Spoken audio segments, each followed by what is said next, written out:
नमस्कार. महाराष्ट्रातील विविध क्षेत्रातील बातम्या झटपट आपल्या मोबाईलवर पाहण्यासाठी लगेचच सबस्क्राइब करा राष्ट्रशक्ती लाईव्ह न्यूज आणि सोबत बेल आयकॉन प्रेस करायला विसरू नका.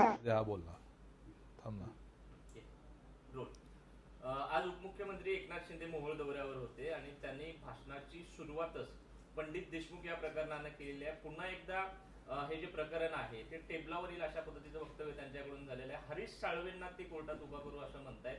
एक प्रकारे राजन पाटील आणि बाळराजे पाटलांना त्यांनी थेट इशाराच दिलाय. हा निश्चितपणे, कारण पंडित देशमुखचा खून त्यांचा 2005 साली निर्गुण अशी हत्या करण्यात आली. बीडला संतोष देशमुख यांची हत्या झाली होती, त्याच्याही पेक्षा निर्गुण असा खून पंडित देशमुख यांचा झाला होता. बाळराजे पाटील हे त्यातले मुख्य आरोपी होते. सत्र न्यायालयाने त्यामध्ये असलेल्या 13च्या 13 आरोपींना, म्हणजे बाळराजे पाटील यांच्या सकट 13 आरोपींना निर्दोष सोडलेलं होतं. त्यावेळेला जे साक्षीदार होस्टाईल झाले, ते साक्षीदार ज्यांनी बाळराजे पाटील यांच्या विरोधात त्यावेळेला पोलीस स्टेशनमध्ये प्रत्यक्षदर्शी म्हणून जे स्टेटमेंट दिले होतं, हे नंतर त्यांनी कोर्टामध्ये फिरवलं. ते साक्षीदार होस्टाईल झाले. ते का होस्टाईल झाले याचं उत्तर हे पुढच्या 20 वर्षाच्या काळात आपल्याला मिळतं.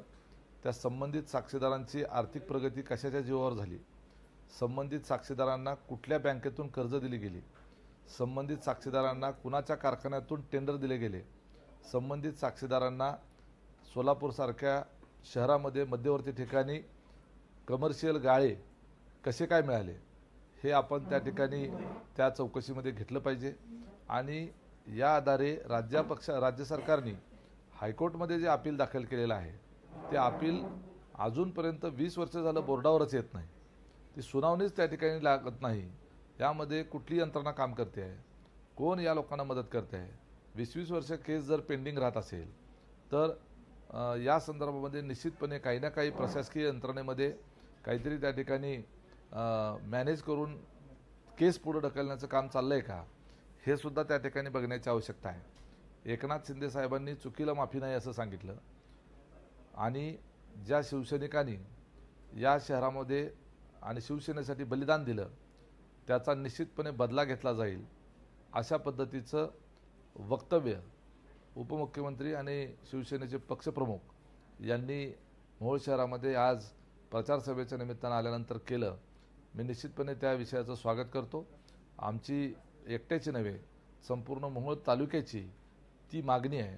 या मोहोळ तालुक्यातली दहशत, गुंडागर्दी ही फोफावण्यामागे पंडित देशमुख यांचं बलिदान व्यर्थ जाता कामा नये. आणि ही गुंडागर्दी आणि दहशत संपवायची असेल तर बाळराजे पाटील हा जो मर्डरर आहे, 302चा आरोपी आहे, याला फाशीची शिक्षा झाली पाहिजे. त्याच्याकरता उच्च न्यायालयामध्ये हरीश साळवे यांच्यासारखे देशातले क्रमांक 1चे विधितज्ञ हे पंडित देशमुख यांच्या बाजूनं किंवा सरकार पक्षाच्या वतीनं केस लढवतील आणि ती जबाबदारी स्वतः एकनाथ शिंदे यांनी स्वतःकडे घेण्याचं मान्य केलेलं आहे. आणि त्यामुळं ही लढाई अजून थांबलेली नाही. या मोहोळ शहराला आणि तालुक्याला न्याय तेव्हा मिळेल पंडित देशमुख यांच्या हत्येचा जेव्हा बदला घेतला जाईल, तोही न्यायालयीन मार्गाने.